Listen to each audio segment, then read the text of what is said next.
Merhaba arkadaşlar, örgü kanalıma hoş geldiniz. Bugün sizlere görmekte olduğunuz bu kız bebek yeleğinin anlatımını yapmak istiyorum. Örgüsü çok kolay bir model arkadaşlar bu. Bir günde örüp bitirebileceğiniz güzel bir model. Yeleğin örgüsüne yakadan zincir yapıp trabzanlar yaparak başlıyoruz. Yapacak olduğunuz bebeğinizin büyüklüğüne göre roba sırasını arttırmalar yaparak devam ediyoruz.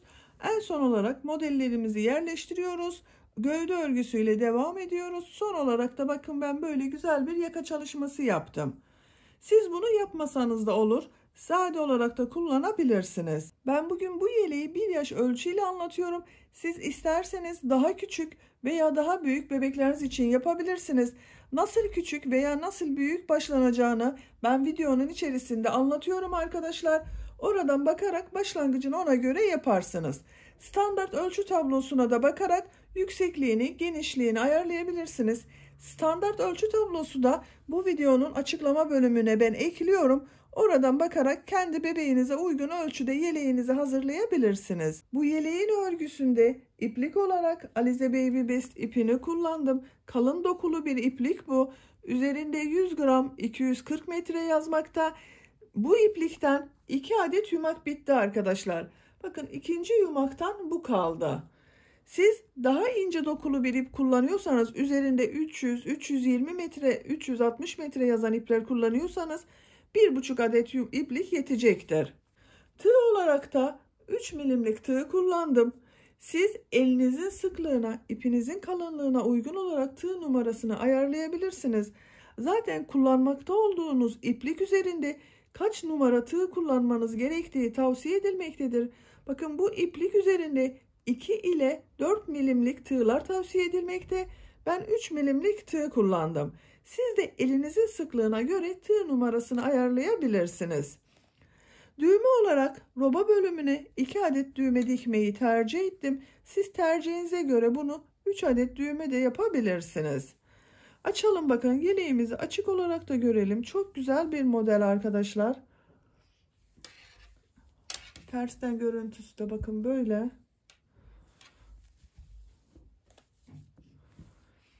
Bu düğme için ayrıca bir düğme deliği oluşturmuyoruz. Bakın bu model yaptığımız aralıkları düğme deliği olarak kullanıyoruz.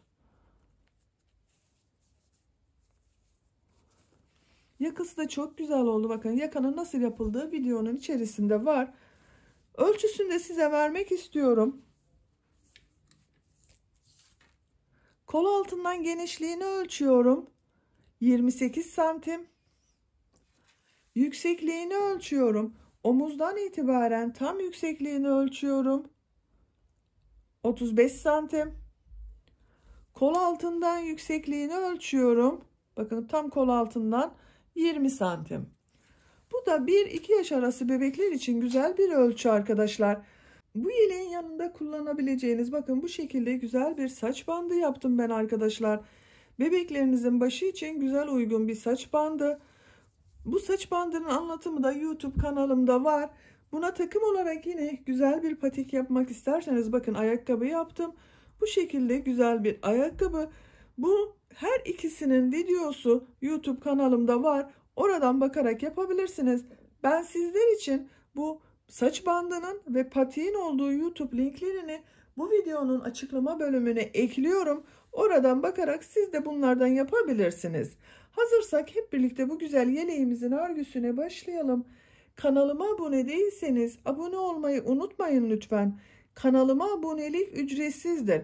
Kanalıma ücretsiz abone olup orada bulunan zil şeklinde aktifleştirirseniz bundan sonra kanalıma video yüklediğim zaman ilk önce sizlerin haberi olacaktır.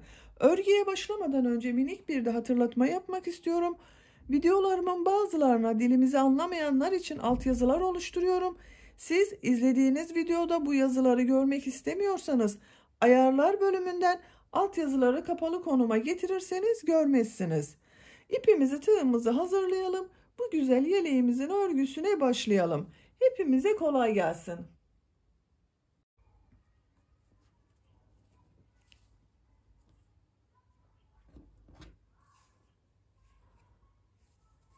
Robanın örgüsüne zincir yaparak başlıyoruz.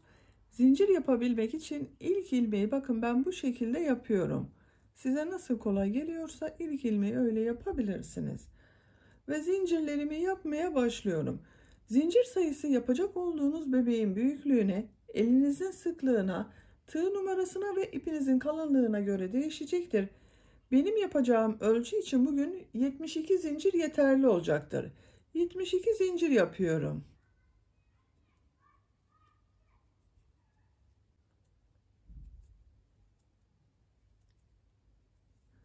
72 zinciri yaptım.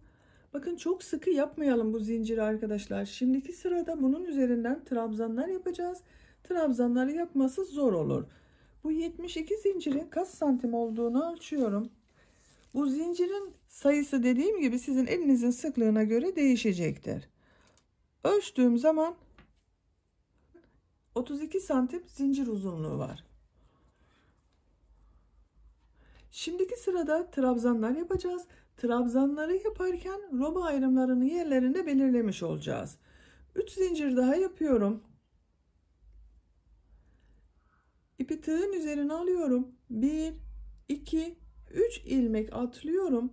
4. ilmek içerisine trabzan yapıyorum.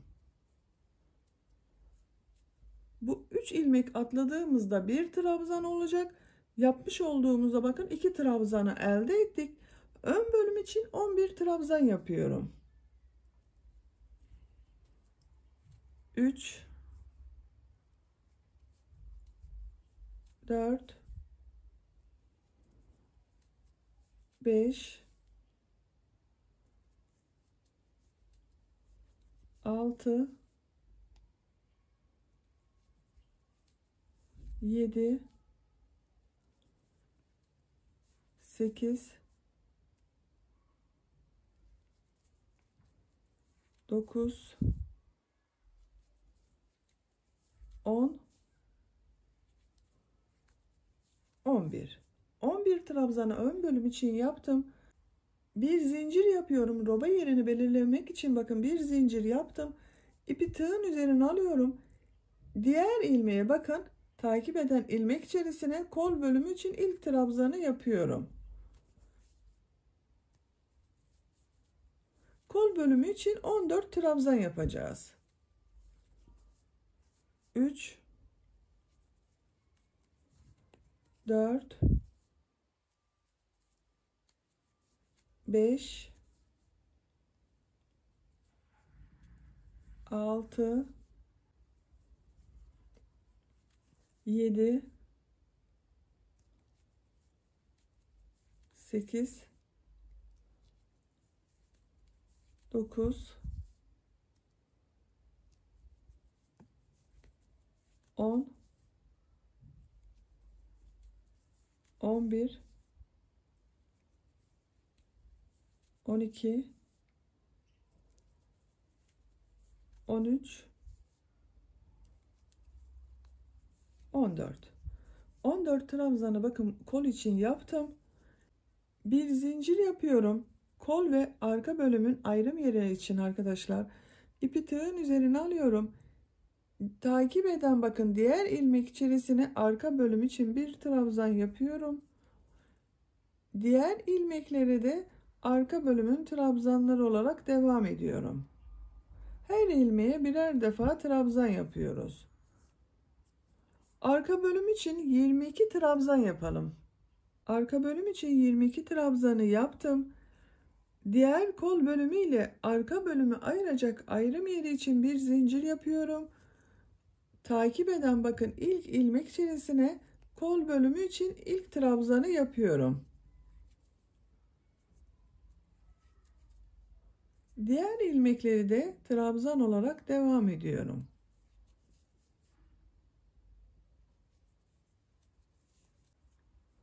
Bakın arttırma yapacağımız ayrım yerinde belirlemiş olduk.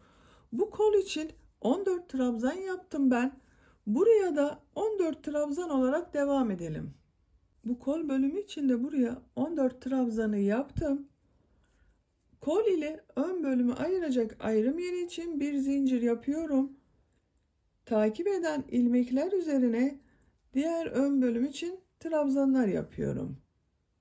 Her ilmeğe birer defa trabzan yapıyorum yine. Bakın arttırma yapacağımız yer belli oldu. Bu ön bölümde 11 trabzan yapmıştık. Buraya da 11 trabzan yapıyorum. 2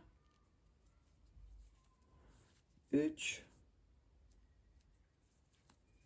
4 5 6 7 8 9 10 11. Böylece ilk sırada trabzanları yaptık. Ayrım yerlerinde belirledik. Artık robanın arttırmasını bakın, bu 1 2 3 4 noktadan arttırma yapacağız. Bu sırada roba sayılarımızı ön bölümler için 11 trabzan yaptım. Kol bölümleri için 14 trabzan yaptım. Arka bölüm için de 22 trabzan yaptım. Benim yapacağım ölçü için bu arkadaşlar. Siz bu robayı yeni doğan bir bebek için yapıyorsanız 54 zincir ile başlayabilirsiniz. Roba ayrımlarında ön bölümleri 8 trabzan, kol bölümlerini 11 trabzan, arka bölümü de 16 trabzan yaparsanız iyi gelecektir. 3 aylık bir bebek için yapıyorsanız 60 zincir ile başlamanız iyi olur. Ön bölümleri 9 trabzan, arka bölümü 18 trabzan, kol bölümlerinde 12 trabzan yaparsanız iyi olacaktır. 6 aylık bir bebek için yapıyorsanız 66 zincir ile başlamanız iyi olur. Ön bölümler 10 trabzan, kol bölümleri 13 trabzan, arka bölümde 20 trabzan yaparsanız iyi olacaktır arkadaşlar. Bugün 1 yaş bebek için yapıyorum ben. 72 zincir ile başladım. Dediğim gibi bakın, kol bölümlerine 14 trabzan yaptım. Ön bölümleri 11 trabzan, arka bölümü de 22 trabzan olarak yaptım. 2 yaş bebek için yapıyorsanız da 84 zincir ile başlamanız iyi olur. Ön bölümler 13 trabzan, kol bölümleri 16 trabzan, arka bölümü de 26 trabzan başlarsanız iyi olur arkadaşlar. Ölçülerimizi verdik. Şimdi ikinci sıradayız. İkinci sıraya çıkmak için bir zincir yapıyorum, örgüyü çeviriyorum. Benim bu size vermiş olduğum, benim kendi elimin sıklığına göre yapmış olduğum bir ölçü arkadaşlar. Sizin ölçüleriniz elinizin sıklığına göre değişiklik gösterecektir. Örgüye başlarken bunu da unutmayalım lütfen. İkinci sırada yine trabzanlar yapacağız. Bu arttırma yerlerinde arttırmalar yapacağız. Bir sırada bu arttırma yerlerinde bir trabzan, 2 zincir, bir trabzan yapacağız. Bir sonraki sırada 2 trabzan, 2 zincir, 2 trabzan yapacağız. Bir daha sonraki sırada tekrar bir trabzan, 2 zincir, bir trabzan dönüşümlü olacak. Arttırmalarımızı dönüşümlü yapacağız arkadaşlar. İlk ilmek üzerine trabzan yapıyorum. Diğer ilmekleri de arttırma yapacağımız, bakın o bir zincirlik boşluğa kadar trabzan yapıyorum.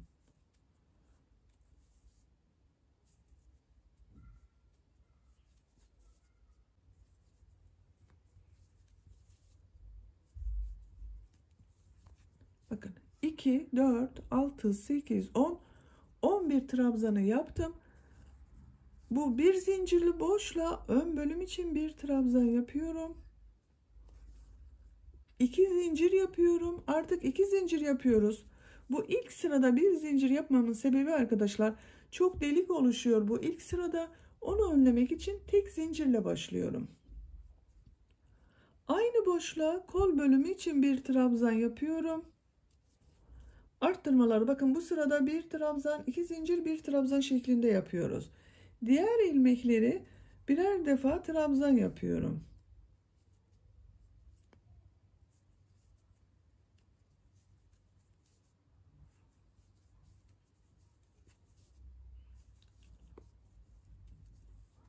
Her ilmeğe bakın birer defa trabzan yapıyorum. Arttırma yapacağımız bu bir zincirli boşluğa kadar devam edelim. Kol bölümünde bulunan bakın ilmekler üzerine trabzanları yaparak kol ile arka bölümü ayıran arttırma yapacağımız zincirli boşluğa geldim. Buraya bakın, kol bölümü için bir trabzan yapıyorum. 2 zincir yapıyorum. Aynı boşluğa arka bölüm için bir trabzan yapıyorum. Buraya da bakın, bir trabzan, 2 zincir, bir trabzan şeklinde arttırma yaptık. Kol bölümünde bir burada arttırma yaptık, bir de burada arttırma yaptık arkadaşlar. Arka bölümde bulunan ilmekler üzerine trabzan olarak devam ediyorum.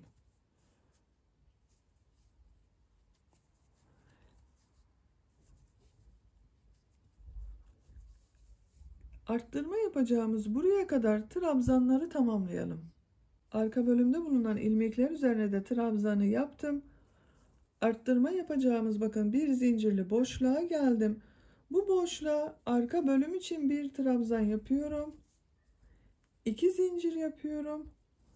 Aynı boşluğa kol bölümü için bir trabzan yapıyorum. Buraya da bir trabzan, 2 zincir, bir trabzan arttırması yaptık. Arka bölümde de bakın bir burada arttırma oldu, bir de burada arttırma oldu. Kol bölümünde bulunan ilmekler üzerine trabzan olarak devam ediyorum. Her ilmeğe birer defa trabzan yaparak arttırma yapacağımız yere kadar devam edelim. Kol bölümü için olan trabzanları da bakın tamamladım. Arttırma yapacağımız yere geldim. Kol bölümü için bir trabzan yapıyorum. 2 zincir yapıyorum. Aynı boşluğa ön bölüm için bir trabzan yapıyorum. Burada da bir trabzan, 2 zincir, bir trabzan yaptım. Diğer ilmekleri trabzan olarak devam ediyorum.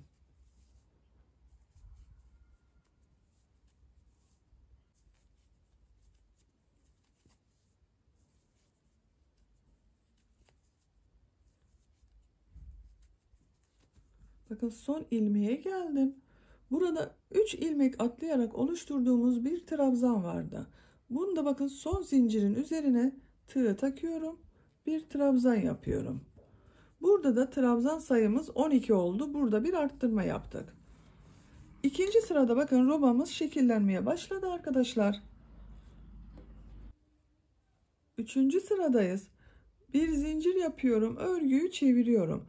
Üçüncü sırada arttırmaları bu arttırma yerlerinde 2 trabzan, 2 zincir, 2 trabzan olarak yapacağız. İlk ilmek üzerine trabzan yapıyorum. Diğer ilmekleri de trabzan olarak devam ediyorum.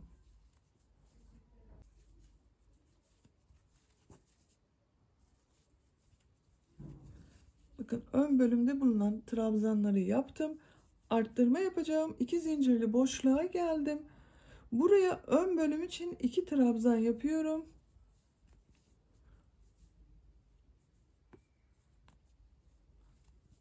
İki zincir yapıyorum.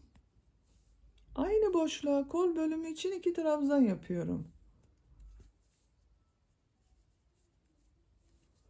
2 trabzan, 2 zincir, 2 trabzan yaptım. Diğer ilmekleri bakın kolda bulunan ilmekleri trabzan olarak devam ediyorum.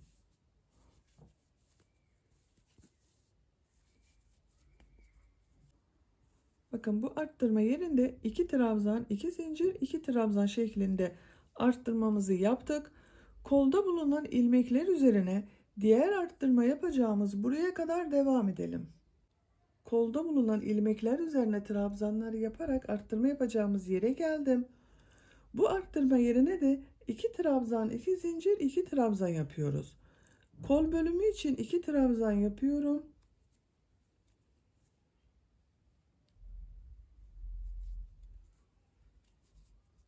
2 zincir yapıyorum. Arka bölüm için 2 trabzan yapıyorum.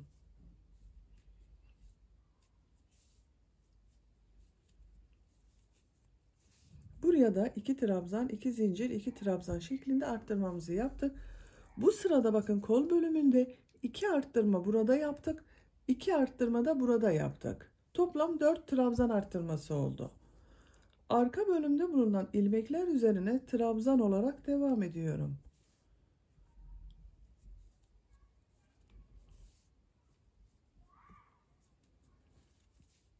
Bu şekilde.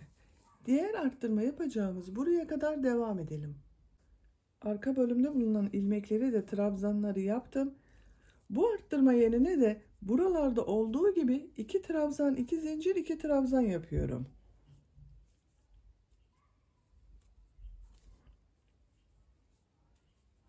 İki trabzanı arka bölüm için yaptım. 2 zincir yapıyorum. Aynı boşluğa kol bölümü için 2 trabzan yapıyorum.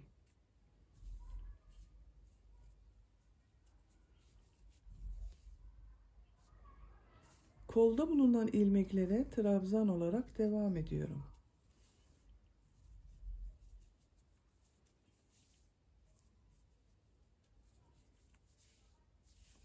Buraya kadar devam edelim. Kolda bulunan ilmekleri de trabzanları yaptım. Bu arttırma yerine de 2 trabzan, 2 zincir, 2 trabzan yapıyorum.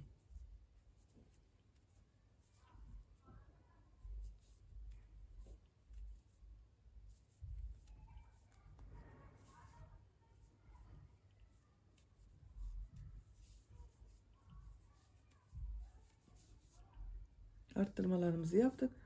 Ön bölümde bulunan ilmeklere trabzan olarak devam ediyorum.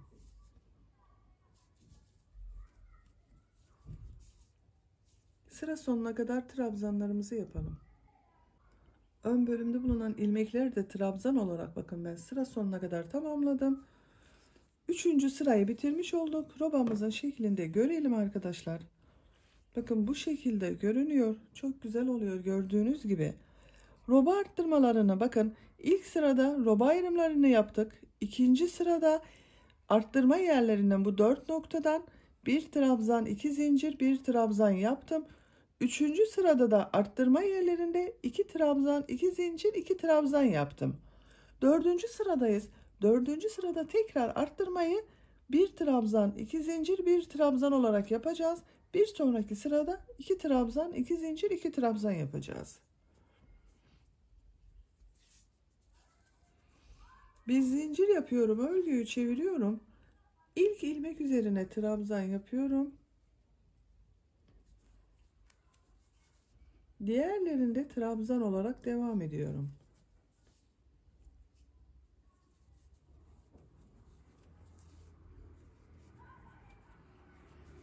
Arttırma yerine kadar devam edelim. Trabzanları yaparak bakın arttırma yapacağımız yere geldim. Buraya bir trabzan, 2 zincir, bir trabzan yapıyorum. Ön bölüm için bir trabzan yapıyorum. 2 zincir yapıyorum. Aynı boşluğa kol bölümü için bir trabzan yapıyorum. Bir trabzan, 2 zincir, bir trabzan oldu. Kolda bulunan ilmekleri trabzan olarak devam ediyorum. Bakın. Bir trabzan, 2 zincir, bir trabzan yaptık burada. Diğer arttırma yerine kadar devam edelim. Kol bölümünde bulunan ilmekler üzerine trabzanlar yaparak arttırma yapacağımız yere geldim. Burada bir trabzan, 2 zincir, bir trabzan arttırması yaptım. Burada da aynı şekilde bir trabzan, 2 zincir, bir trabzan yapıyorum. Bir trabzan yaptım bakın. 2 zincir, bir trabzan. Diğer ilmekleri trabzan olarak devam ediyorum. Bakın arkadaşlar. Bir trabzan, 2 zincir, bir trabzan yaptık. Arka bölümde bulunan ilmekler üzerine trabzanları yapalım. Bu arttırma yerinde de bir trabzan, 2 zincir, bir trabzan yapalım. Burada da aynı şekilde bir trabzan, 2 zincir, bir trabzan yapalım. Sıra sonuna kadar devam edelim. Dördüncü sırada bu arttırma yerlerinden bir trabzan, 2 zincir, bir trabzan şeklinde arttırmaları yaptım. Diğer ilmeklere birer defa trabzan yaptım. Sıra sonuna kadar tamamladım. 5. sıraya çıkmak için bir zincir yapıyorum. Örgüyü çeviriyorum. 5. sırada arttırmaları bu 4 noktadan 2 trabzan, 2 zincir, 2 trabzan olarak yapacağız. İlk ilmek üzerine trabzan yapıyorum. Diğer ilmekleri de trabzan olarak devam ediyorum. Arttırma yerine kadar devam edelim. Ön bölümde bulunan ilmeklere bakın birer defa trabzan yaptım. arttırma yapacağımız yere geldim. Buraya 2 trabzan, 2 zincir, 2 trabzan yapıyorum.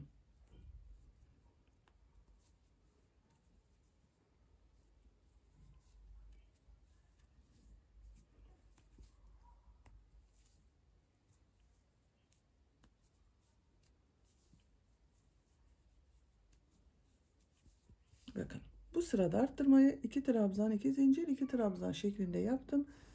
Diğer ilmekleri birer defa trabzan yapıyorum.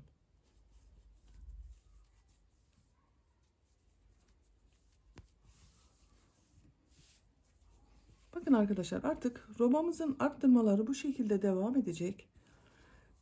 Diğer arttırma yerlerine de bakın, bu sıranın burada, burada ve burada 2 trabzan, 2 zincir, 2 trabzan arttırması yapacağız.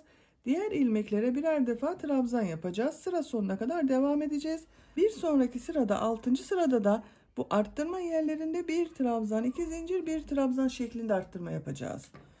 Katlayıp da görelim. Bakın robamızı. Görüntüsü böyle oluyor arkadaşlar.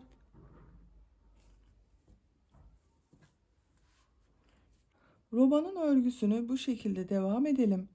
Bir sırada 2 trabzan, 2 zincir, 2 trabzan arttırması. Diğer sırada 1 trabzan, 2 zincir, 1 trabzan arttırması yapalım. Yapacak olduğumuz bebeğin büyüklüğüne göre roba sıra sayısını tamamlayalım gelelim arkadaşlar. Robanın örgüsünü düzenli arttırmalar yaparak benim için gerekli yüksekliğe kadar ördüm. Arttırmaları bir sırada 1 trabzan, 2 zincir, 1 trabzan şeklinde yaptım. Diğer sırada 2 trabzan, 2 zincir, 2 trabzan şeklinde dönüşümlü olarak arttırmaları yaptım. Bu ölçüye kadar ördüm. Kaç sıra roba yaptığımı sayıyorum. 1, 2, 3, 4, 5, 6, 7, 8, 9, 10. 10 sıra sonunda benim için gerekli yüksekliği tamamladım. Kaç santim olduğunu da ölçüyorum arkadaşlar. Bu roba sıra sayısı sizin elinizin sıklığına, ipinizin kalınlığına göre değişebilir. Yapacak olduğunuz bebeğin büyüklüğüne göre de değişebilir. Bakın bu şekilde ölçtüğüm zaman 10 santim, bu şekilde ölçtüğüm zaman 12 santim roba yüksekliği var. Siz bu örgüyü daha küçük veya daha büyük bebekleriniz için yapacaksanız ben sizler için standart ölçü tablosunu hazırladım. Bu videonun açıklama bölümüne ekliyorum.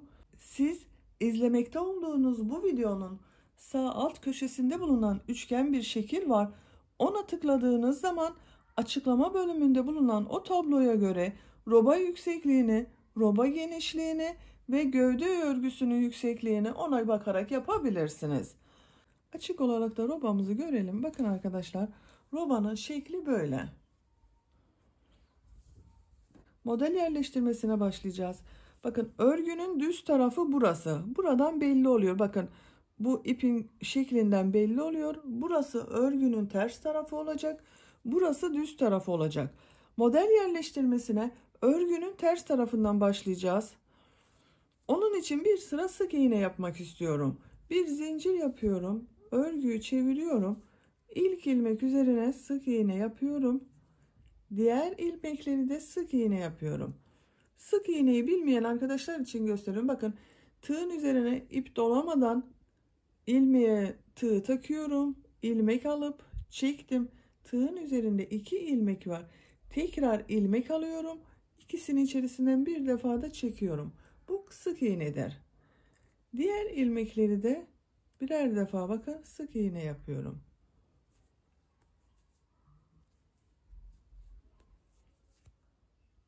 Arttırma yerine kadar sık iğnelere devam edelim. Ön bölümde bulunan bakın ilmekler üzerine sık iğneleri yaptım. Arttırma yerine geldim. Bu arttırma yerine de 3 sık iğne yapıyorum.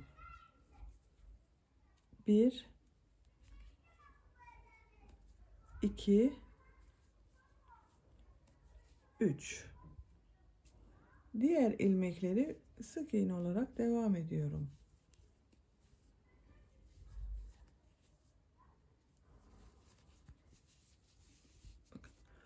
Sık iğneler yaparak devam edelim. Bu arttırma yerine de 3 sık iğne yapalım. Arka bölümde bulunan ilmeklere sık iğne yapalım. Buraya Ve buraya da 3'er sık iğne yaparak sıra sonuna kadar sırayı tamamlayalım. Bir sıra sık iğne yaparak bakın sırayı tamamladım. Bir zincir yapıyorum. Örgüyü çeviriyorum. Örgünün ters tarafındayız. Bakın gördüğünüz gibi. Bu sırada model yerleştirmesi için V şekilleri yapacağız. Bu ilk 3 ilmeğe trabzan yapıyorum. Bu trabzanlar ön pat olacağı için örgü bitesiye kadar devam edecek arkadaşlar. 1 2 3. Bakın 3 trabzanı yaptım. İpi tığın üzerine alıyorum. 2 ilmek atlıyorum. Bakın 1 2 ilmek atlıyorum. 3. ilmeğe bir trabzan, 2 zincir, bir trabzan yapıyorum. Bir trabzan yaptım. 2 zincir yapıyorum. Aynı ilmeğe bir trabzan daha yapıyorum. Bir trabzan, 2 zincir, bir trabzan yaparak bir V şekli oluşturduk. İpi tığın üzerine alıyorum, yine 1 2 ilmek atlıyorum. 3. ilmeğe bir trabzan, 2 zincir, bir trabzan yapıyorum.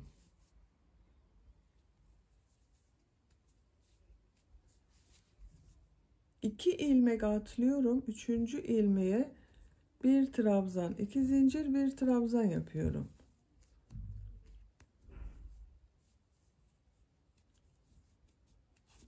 Bu şekilde.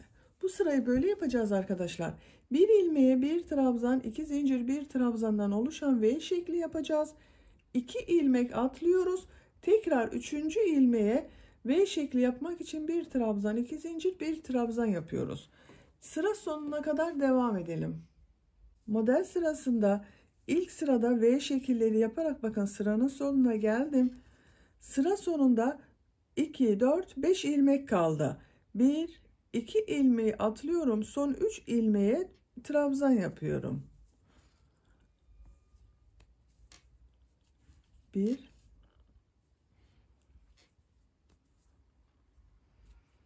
2 3. Sıranın başında da ilk 3 ilmeği trabzan yaptım. 2 ilmek atladım ve şekillerine başlamıştım. Sıra sonunda da aynısı oldu. Böylece V şekiller yaptık. Modellerimizin oluşumuna başladık. Ben kol ayrımlarının olduğu yerleri de işaretledim arkadaşlar. Bir sıraya kaç model yerleştirdiğimi sayıyorum. V şekillerini bakın arkadaşlar. 2, 4, 6, 8, 10, 12, 14, 16, 18, 20, 22, 24, 26, 28, 30, 32, 34, 36, 38, 40, 42, 44, 46, 48, 50, 52, 54, 56, 58, 60 model var bir sırada. Siz de benimle aynı sayıda başlayıp aynı şekilde arttırma yaptıysanız sizin de 60 model yerleşecektir. Ama daha az sayıda başladıysanız ve bu roba sırasında daha az yaptıysanız model sayısı sizde daha az olacaktır. Daha büyük bebekler için yapıyorsanız da daha fazla zincir sayısıyla başlamışsınızdır. Roba sırası da benim yaptığımdan daha fazla olacağı için arttırma çok olacaktır. İlmek sayısı fazla olacağından model sayısı da fazla olacaktır. Benimle aynı sayıda yapıyorsanız bu 60 modeli ben ön bölümlerde 7'şer model, kol bölümlerinde 15'er model, arka bölümde de 16 model olarak ayırdım arkadaşlar. Bakın 1, 2, 3, 4, 5, 6, 7. Bakın buraya bir işaret taktım. 2, 4, 6, 8, 10, 12, 14, 15. 2, 4, 6, 8, 10, 12, 14, 16 da arka bölüm için. 2, 4, 6, 8, 10, 12, 14, 15 diğer kol bölümü için. 2, 4, 6, 7 diğer ön bölüm için. Şimdi model sırasındayız. Model sırasında bu V şekillerinin içerisine 2 trabzan, 2 zincir, 2 trabzan yapacağız. Bir zincir yapıyorum, örgüyü çeviriyorum.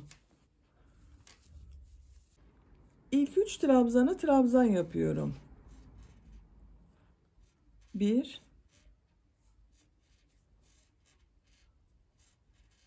2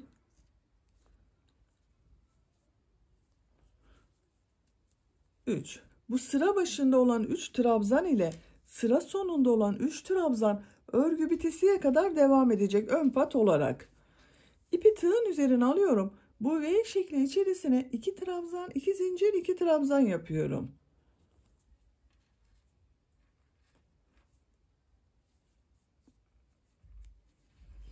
İki trabzan yaptım. 2 zincir yaptım. Aynı V şekli içerisine 2 trabzan daha yapıyorum.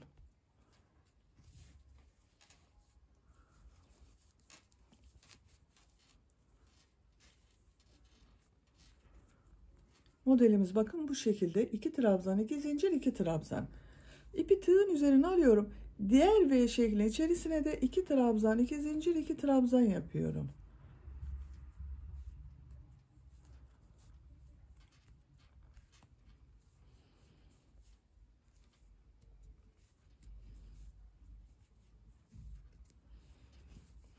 Bakın gördüğünüz gibi buna da 2 trabzan, 2 zincir, 2 trabzan yaptım. Diğer V şekli içerisine de 2 trabzan, 2 zincir, 2 trabzan olarak yapıyoruz. Modelimizi böyle yapıyoruz. Bu işaret yaptığımız yere kadar devam edelim. Ön bölümde yapmış olduğum V şekillerinin içerisine 2 trabzan, 2 zincir, 2 trabzan modellerimizi yaptım. İşaret yaptığım yere geldim. Bakın 1, 2, 3, 4, 5, 6, 7 model yaptım. İpi tığın üzerine alıyorum. Kolda ayırmış olduğum bu bakın 15 modeli atlıyorum. Diğer işareti yaptığım buradan sonra bulunan bu arka bölüm için olan V şekline 2 trabzan, 2 zincir, 2 trabzan yapıyorum. Bakın işaretli yerden sonra 2 trabzan, 2 zincir, 2 trabzan yapıyorum.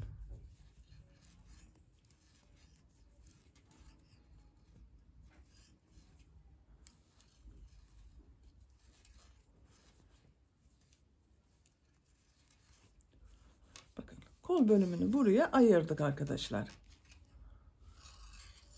Kol altında böyle birleştirdik. Ön ve arka bölümü.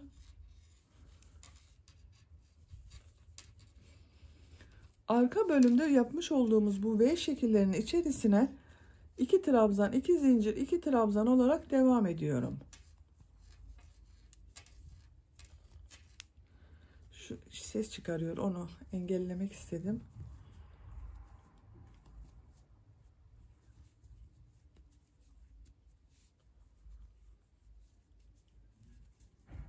Bu şekilde diğer V şeklinin içerisine geçiyorum. Modellerimi yapmaya devam ediyorum. Arka bölümde bulunan V şekillerinin içerisine modelleri yaparak bu işareti yaptığım yere kadar devam edelim. Arka bölümün V şekillerinin içerisine de bakın modelleri yaptım. Kol ile arka bölümü ayıran ayrım yaptığım bakın bu işaret yaptığım yere geldim. İpi tığın üzerine alıyorum. Aynı burada yapmış olduğumuz gibi kolda bulunan bütün modelleri atlıyorum bakın. Sayalım isterseniz 2, 4, 6, 8, 10, 12, 14, 15 modeli atladım. Bu işaretten sonra bakın ön bölümün ilk V şekli içerisine 2 trabzan, 2 zincir, 2 trabzan yapıyorum.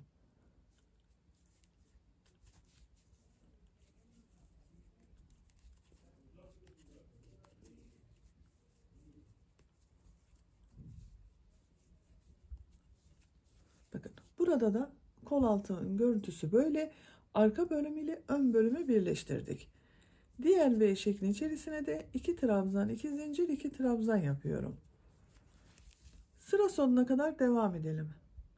Modelleri yaparak sırayı tamamladım. Sıra sonunda 3 trabzanı da yaptım.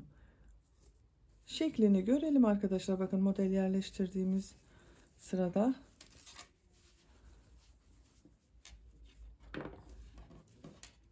Bakın bu şekilde. Görüntü olarak böyle. Örgümüz bu iki sıranın tekrarından oluşuyor. Bir sırada V şekilleri yapacağız. Bir sonraki sırada da bu V şekillerin içerisine 2 trabzan, 2 zincir, 2 trabzan yapacağız. Şimdiki sırada V şekli yapacağız. Bir zincir yapıyorum, örgüyü çeviriyorum. İlk 3 trabzanı trabzan yapıyorum.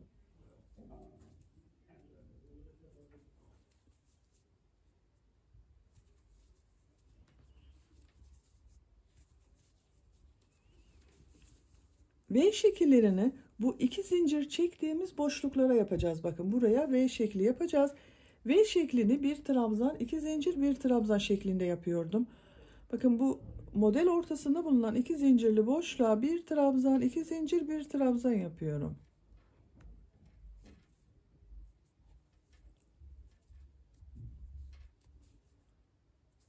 İpi tığın üzerine alıyorum. Diğer model ortasında bulunan boşluğa da bir trabzan, 2 zincir, bir trabzan yapıyorum.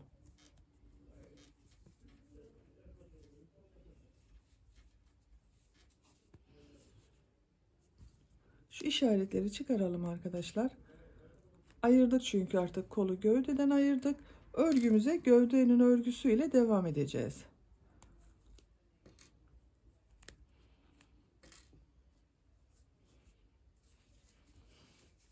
Bakın böyle V şekilleri oluşturuyoruz.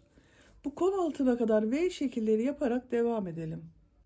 Model ortasında bulunan 2 zincirli boşluklara V şekilleri yaparak kol altının olduğu yere geldim. Burada bir model arttırması yapmak istiyorum arkadaşlar. Biraz dökümlü dursun istiyorum. Bakın bu kol altında hangi ilmeği yaparsanız fark etmeyecektir. Buraya bir trabzan, 2 zincir, bir trabzan yapıyorum.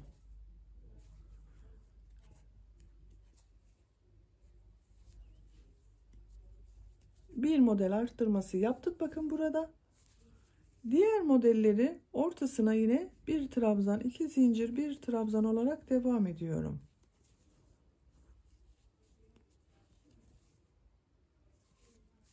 Diğer kol altına kadar devam edelim. Arka bölümde de V şekillerini yaparak bakın diğer kol altını yapacağımız yere geldim. Buraya da bir model arttırması yapmak için bakın kol altında bulunan bu ilmeğe bir trabzan, 2 zincir, bir trabzan yapıyorum.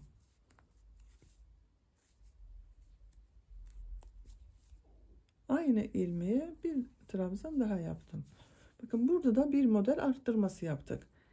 Diğer model içerisine V şekli yapmak için bir trabzan, 2 zincir, bir trabzan yapıyorum. Sıra sonuna kadar devam edelim. V şekillerini yaparak bakın bu sırada sırayı tamamladım arkadaşlar. Sıra sonunda da 3 trabzanı trabzan olarak yaptım. Tekrar şeklini görelim. Bakın V şekilleri yaptığımız için biraz daha iyi toparladı burası. Şimdi tekrar model sırasındayız. Modelde yine bu V şekillerin içerisine 2 trabzan, 2 zincir, 2 trabzan yapacağız. Bir zincir yapıyorum, örgüyü çeviriyorum. İlk ilmeğe trabzan yapıyorum. İkinci ve üçüncü ilmeklere de trabzan yapıyorum. İlk 3 trabzanı yapıyorum. Bakın trabzanı yaptım. Bu V şekli içerisine 2 trabzan, 2 zincir, 2 trabzan yapıyorum.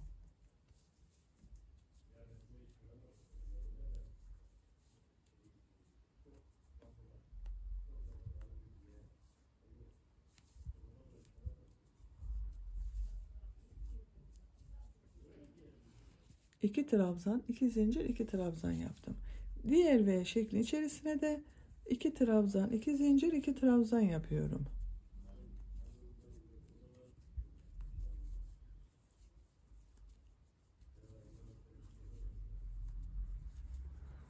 Bu şekilde. Bu sırada bütün V şekillerini içerisine 2 trabzan, 2 zincir, 2 trabzan yaparak sıra sonuna kadar devam edelim. Bu sırada V şekillerin içerisine 2 trabzan, 2 zincir, 2 trabzan modellerimizi yaparak bakın sırayın sonuna kadar geldim. En sonda 3 trabzanı yaptım. Bir zincir yapıyorum, örgüyü çeviriyorum. Bu sırada tekrar V şekilleri yapacağız arkadaşlar. Bu 2 zincirli boşluklara bir trabzan, 2 zincir, bir trabzan V şekli yapacağız. İlk 3 trabzanı trabzan yapıyorum.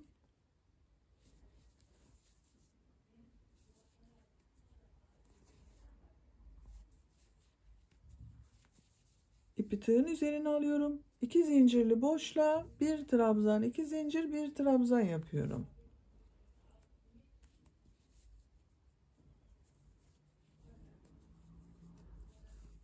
Diğer model ortasında bulunan boşluğa da 1 trabzan, 2 zincir, 1 trabzan yapıyorum.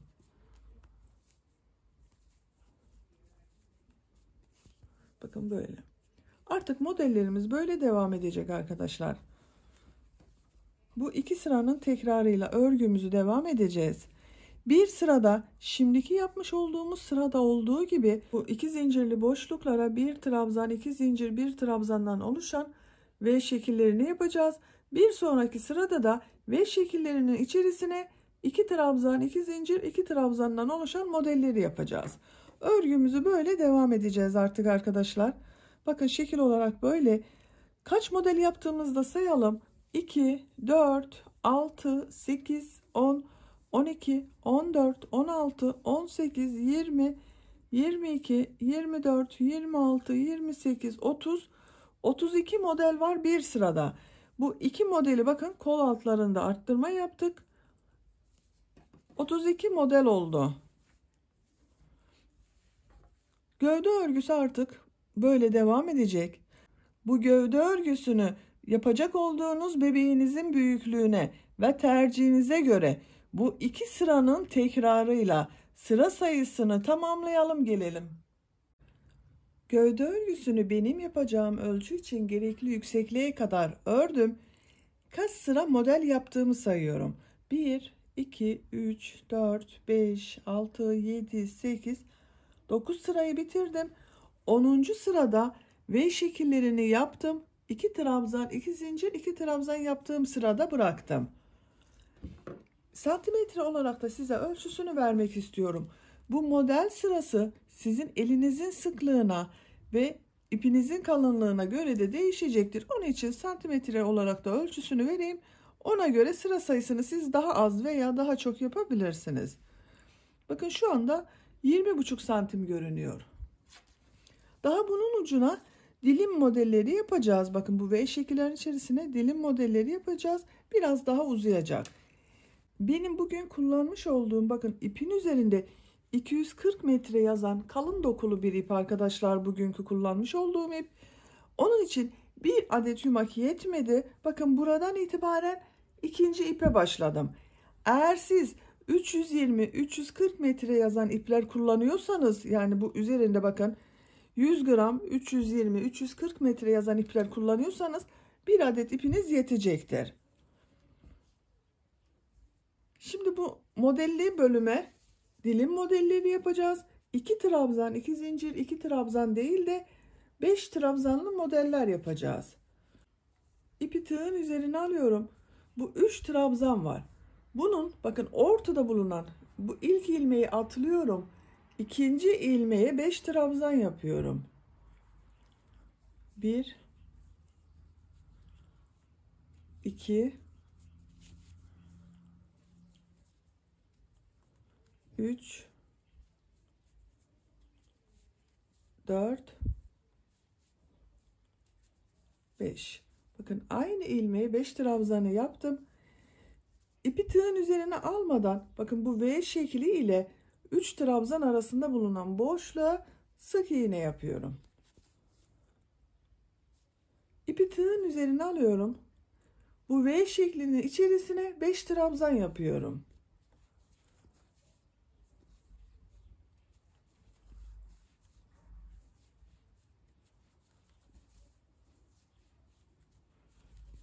Dört,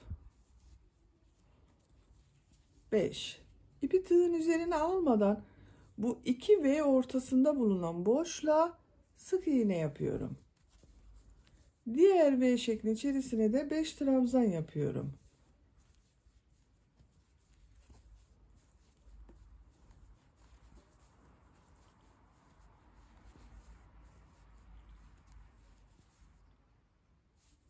İki V ortasına sık iğne yapıyorum. Bu sırayı böyle devam edeceğiz arkadaşlar. Bakın dilim dilim görünüyor. Sıra sonuna kadar bu V şekillerinin içerisine 5 trabzan yapalım. Yapmış olduğumuz bu 5 trabzanı 2 V ortasında bulunan bu boşluğa sık iğne olarak tutturarak devam edelim. Bu sırada 5 trabzandan oluşan dilim modelleri yaparak sıranın sonuna geldim. En son V şeklin içerisine de 5 trabzanı yaptım. Bu 5 trabzanı, bakın bu 3 trabzan ile V şeklinin ortasında bulunan boşluğa sık iğne olarak tutturuyorum. Sıra başında da aynısını yapmıştım. Sıra sonunda da bakın sık iğne olarak iki boşluğa yaptım. İpi tığın üzerine alıyorum. Bu ilk trabzanı atlıyorum. Ortada bulunan ikinci trabzan üzerine 5 trabzan yapıyorum. 1 2 3 4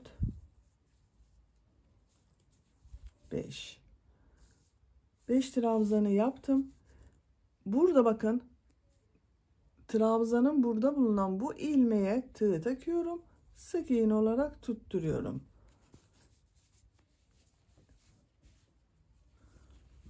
İpek ucunu bakın bu şekilde tamamlamış olduk. Görüntü olarak böyle çok güzel oldu. Bakın gördüğünüz gibi dilim dilim oldu.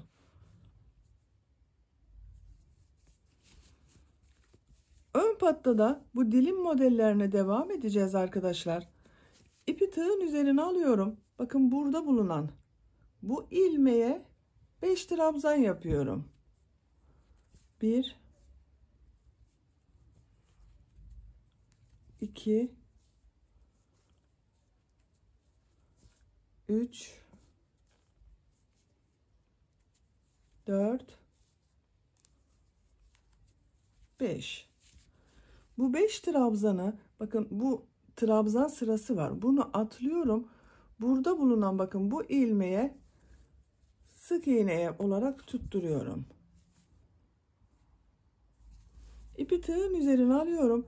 Yine bakın bir ilmeği atlıyorum. Burada bulunan ilmeğe 5 trabzan yapıyorum. Aynı ilmek içerisine 5 trabzan yapıyoruz.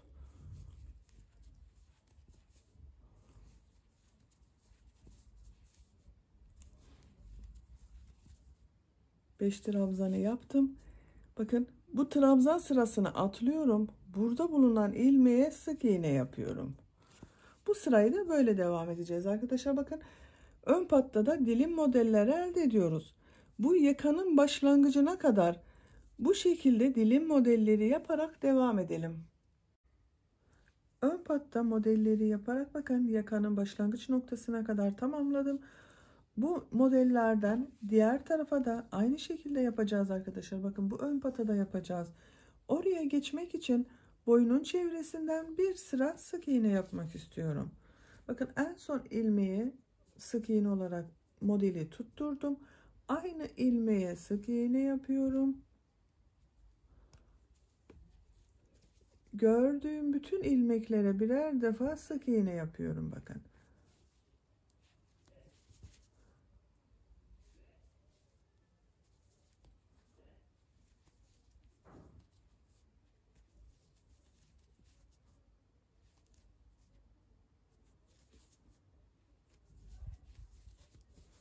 Bu şekilde.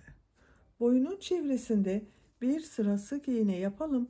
Buraya kadar sık iğneyi tamamlayalım. Buradan itibaren bu ön patta nasıl model yaptıysak buraya da aynı şekilde modelleri devam edelim. Burada yaptığımız model sayısı ile burada yaptığımız model sayısının eşit olması gerekiyor. Bunlara dikkat ederek sık iğneleri ve modelleri tamamlayarak buraya kadar devam edelim. Ön patlara yapmış olduğum modelleri bakın diğer tarafta da tamamladım. Bu ön patta yaptığım sayı ile buraya da aynısını yaptım. Boyunun çevresinde de sık iğneleri yaptım. Buraya kaç model yerleştirdiğimi sayıyorum. Bakın 1, 2, 3, 4, 5, 6, 7, 8, 9, 10, 11, 12, 13 model var.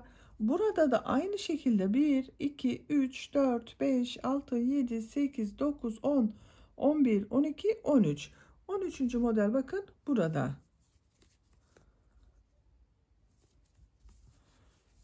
Şurayı tamamlayayım. Bakın 5 trabzanı yaptım. Bu en son yapmış olduğum modeli Etek ucundan model başladığım bakın bu ilmek vardı. Buna tığ takıyorum. İlmek aldım, çektim. Tığın üzerinde bulunan ilmekten de çektim. Burayı birleştirdim. İpi burada kesiyorum.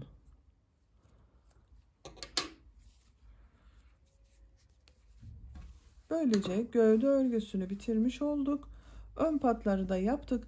Düğme için herhangi bir delik oluşturmadım. Düğmeleri bu tarafa dikeceğiz. Buradan bakın şu aralıkları da düğme deliği olarak kullanabiliyoruz. Şimdi buna bir de yaka çalışması yapmak istiyorum.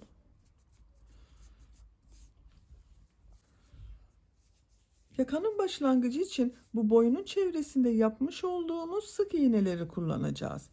Nereden başlayacağıma bakıyorum. Bakın ön patın bittiği hemen burada bulunan, burada roba başlangıcında yapmış olduğumuz trabzanlar var. Burada bulunan bakın bu ilk sırada olan bu ilmeği tek kulakçıktan alacağız ama bakın burada iki kulakçık görünüyor. Bakın 1, 2, bunu bu dış tarafta kalan ilmeklerden alarak yapacağız. Bakın dış kulakçığa ilmeğe tığ taktım. Buradan bir bağlantı yapıyorum.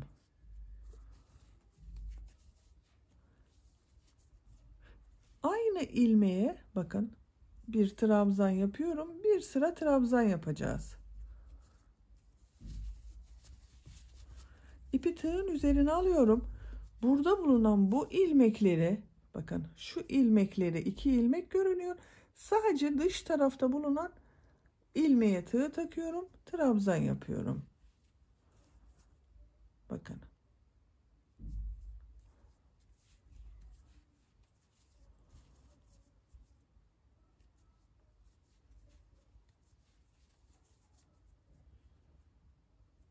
Bu ipin ucunu da içeriden götürüyorum. Bağlantı yaptığımız ipin ucunu temiz bir görüntüsü olsun.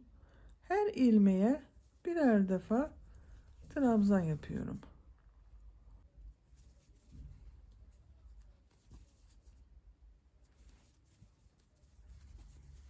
Bakın robanın ayrım yaptığımız yere geldim.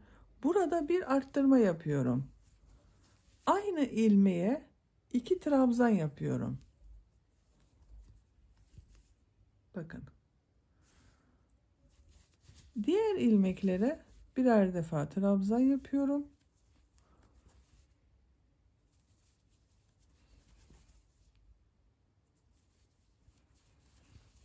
Bu sırayı böyle devam edeceğiz. Bakın ikişer defa trabzan yapacağımız yerler bu arttırma yaptığımız bakın bu ilmek, bu ilmek ve bu ilmek. Bu ilmeklerde ikişer defa trabzan yapalım. Diğer ilmeklere birer defa trabzan ama bakın sadece dış kulakçıktan alıyoruz ilmeği. Şu şekilde yapmıyoruz. Dış kulakçıklardan alarak trabzan yapalım. Sıra sonuna kadar devam edelim. Yaka yapmak için boyunun çevresinde bir sıra trabzanı tamamladım. Bu trabzan sayısı sizin yaptığınız bu ilk sırada trabzan sayısına göre değişecektir. Her trabzanın üzerine trabzan yaptım. Bu arttırma yerlerinde de bakın ikişer defa trabzan yaptım. 4 noktadan ikişer defa trabzan yaptım. Diğerlerine birer defa trabzan yaptım. Şimdi ikinci sıradayız.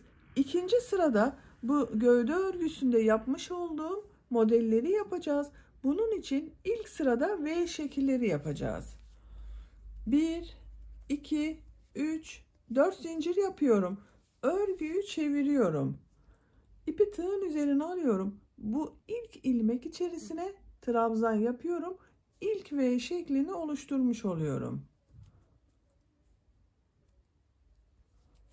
Bakın ilk V şeklini buraya yaptık. İpi tığın üzerine alıyorum. 1, 2 ilmek atlıyorum. Üçüncü ilmek içerisine bir trabzan, 2 zincir, bir trabzan yapıyorum.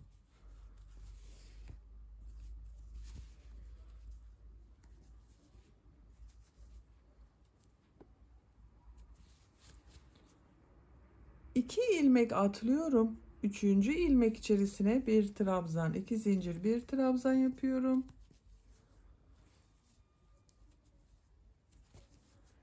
Yine 2 ilmek atlıyorum. 3. ilmeğe bir trabzan, 2 zincir, bir trabzan yapıyorum.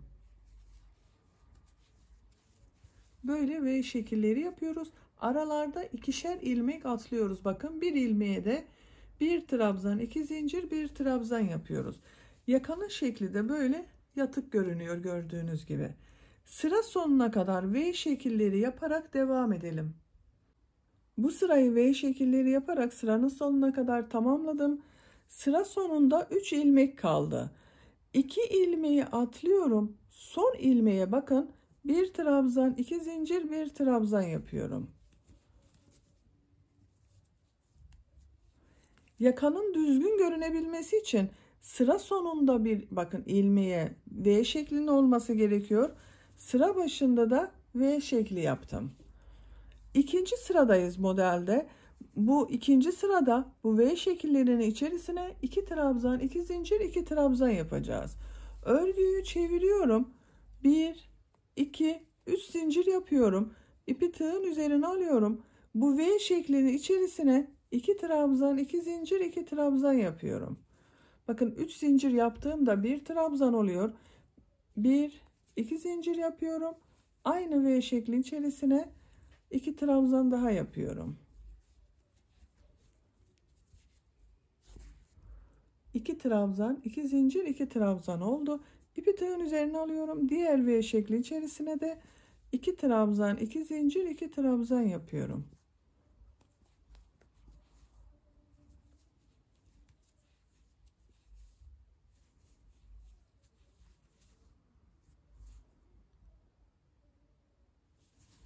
Diğer V şekli içerisine de 2 trabzan, 2 zincir, 2 trabzan olarak devam ediyorum.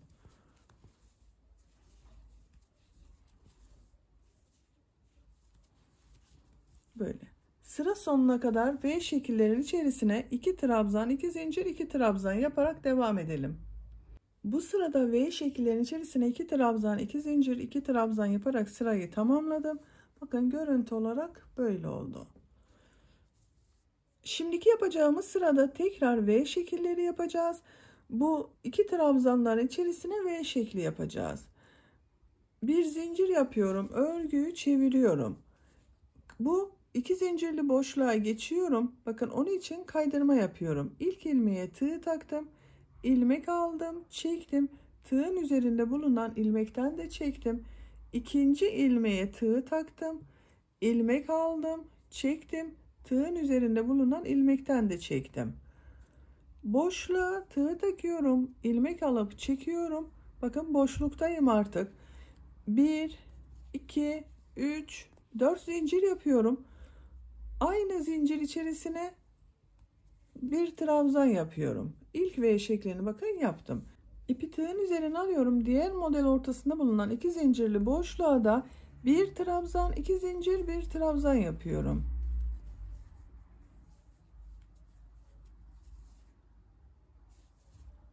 Diğer model ortasına geçiyorum. Bir trabzan, 2 zincir, bir trabzan yapıyorum. Bu şekilde bakın görünüyor. Sıra sonuna kadar bu model ortasında bulunan 2 zincirli boşluklara bir trabzan, 2 zincir, bir trabzan yaparak devam edelim. Bu sırada tekrar V şekilleri yaparak bakın sıranın sonuna geldim. Yakamız böyle görünüyor arkadaşlar. Son sıradayız. Son sırada bu yapmış olduğumuz V şekillerinin içerisine bu etek ucunda yapmış olduğumuz gibi dilim modelleri yapacağız. Ve yakanın örgüsünü bitireceğiz. Bir zincir yapıyorum. Örgüyü çeviriyorum. Bakın örgünün de düz tarafındayız. Şu şekilde yatık olduğu zaman örgünün düz tarafı. Bu ilk V şeklin içerisine 5 trabzan yapıyorum. 1, 2, 3, 4, 5. 5 trabzanı bu 2 V ortasında bulunan boşluğa sık iğne olarak tutturuyorum. İpi tığın üzerine alıyorum. Diğer V şekli içerisine de 5 trabzan yapıyorum.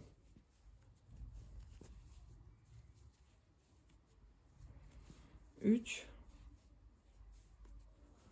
4 5 2 V ortasında bulunan boşluğa sık iğne yapıyorum. Diğer V şekli içerisine de 5 trabzan yapıyorum. Bakın dilim modelleri oluşuyor. Bu V şekillerinin içerisine 5 trabzan yapalım. Yapmış olduğumuz trabzanları bu 2 V ortasındaki bulunan boşluğa sık iğne olarak tutturarak sıra sonuna kadar devam edelim. Yakanın son sırasında V şekillerinin içerisine 5'er trabzandan oluşan modelleri yaptım. Bakın en son V şeklinin içerisine de 5 trabzanı yaptım. Bu 5 trabzanı yine aynı V şeklinin içerisine bakın tığ takıyorum. İlmek aldım. Sık iğne olarak tutturdum. İpi burada kesiyorum.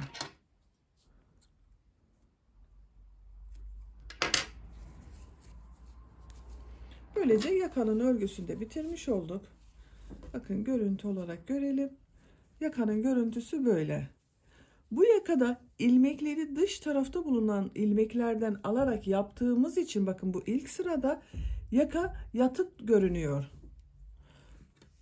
Gördüğünüz gibi çok güzel oldu arkadaşlar. Yakanın şekli. Şimdi kollarını da yapalım. Örgümüzü bitirelim.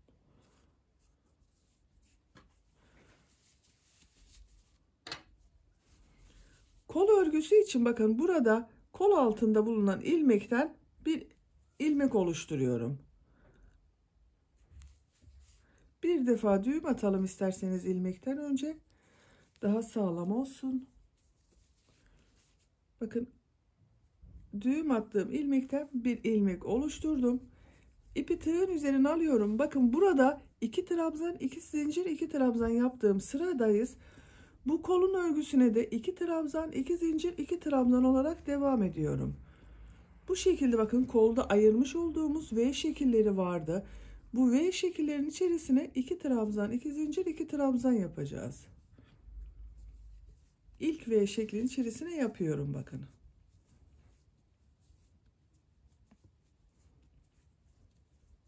İki zincir yapıyorum. Bağlamış olduğum ipliğin ucunu da bakın içeride tutuyorum. Şimdi keseceğiz onu. 2 zincir, 2 trabzanı yaptım.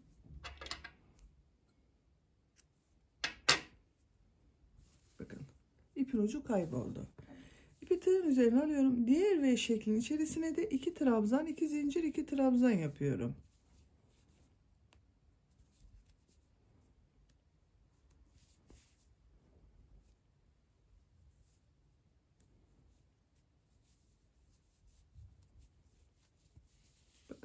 Gövdede uyguladığımız modelin aynısını yapıyoruz buraya da. Sıra sonuna kadar bütün V şekillerin içerisine 2 trabzan, 2 zincir, 2 trabzan yaparak devam edelim. V şekillerin içerisine 2 trabzan, 2 zincir, 2 trabzan yaptım. Sıra sonuna geldim. Son model ile bu kol altında başlamış olduğumuz ilmeği birleştiriyorum. Bakın tığ taktım, ilmek aldım, çektim. Tığın üzerinde bulunan ilmekten de çektim. Bir zincir yapıyorum. İpi burada kesiyorum.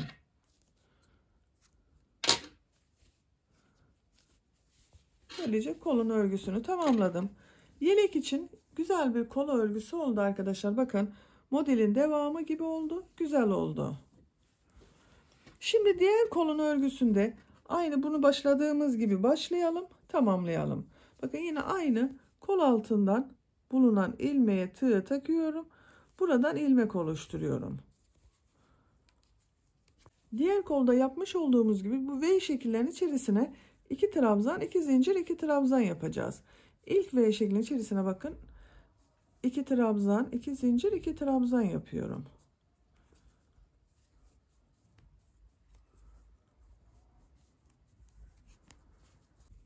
Bu kolun örgüsünde diğer kolda yapmış olduğumuz gibi bütün V şekillerin içerisine 2 trabzan, 2 zincir, 2 trabzan yaparak devam edelim. Kolun örgüsünü bitirelim. Yeleğimizin diğer kolunda ben sizinle yapmış olduğum gibi bitirdim. Sıra sonunda kaydırma yaparak birleştirdim. İpi içeriden kaybettim bakın arkadaşlar. Böylece yeleğimizin örgüsünü de tamamen bitirmiş olduk. Bakın ben roba bölümüne bu şekilde 2 adet düğme dikmeyi tercih ettim. Siz isterseniz bunu 3 adet de dikebilirsiniz. Bir tane de ortaya yaparak bir düğmeyi yukarıya kaydırırsınız.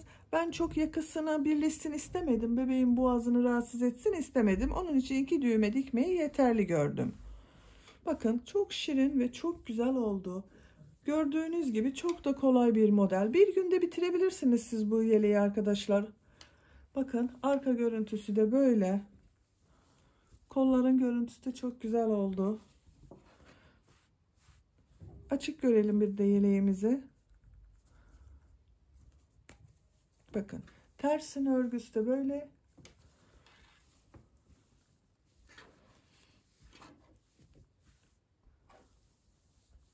Yaka görüntüsü de çok güzel. Gördüğünüz gibi yatık duruşu da çok güzel görünüyor. Düğmelerini de takalım. Bakın düğmelerini karşı pata diktim. Burada model yaparken bu atlamış olduğumuz boşluklar var. Buralara düğmelerini takıyorum. Bakın burada da burayı düğme deliği olarak kullanıyorum.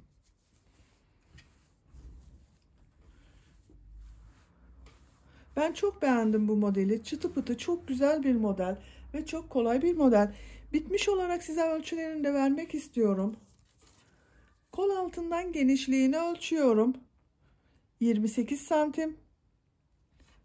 Yüksekliğini ölçüyorum. Kol altından yükseklik 20 santim. Omuzdan itibaren tam yüksekliğini ölçüyorum. 35 santim. Bu da bir yaş için güzel bir ölçü oldu. Benim yaptığım bir ölçü arkadaşlar. Siz farklı ölçülerde yaptıysanız sizin ölçüleriniz farklı olmuştur. Yeleğin örgüsünde ikinci iplikten de bu kaldı bakın. 2 ipliği kullandım ben arkadaşlar. Böylece bir örgü anlatımımızın da sonuna gelmiş olduk. Beni dinlediğiniz ve izlediğiniz için hepinize çok teşekkür ederim. Kanalıma abone değilseniz abone olmayı unutmayın lütfen. Kanalıma abonelik ücretsizdir. Sizlerle yeni örgülerde görüşmek dileğiyle. Hoşça kalın, sevgiyle kalın.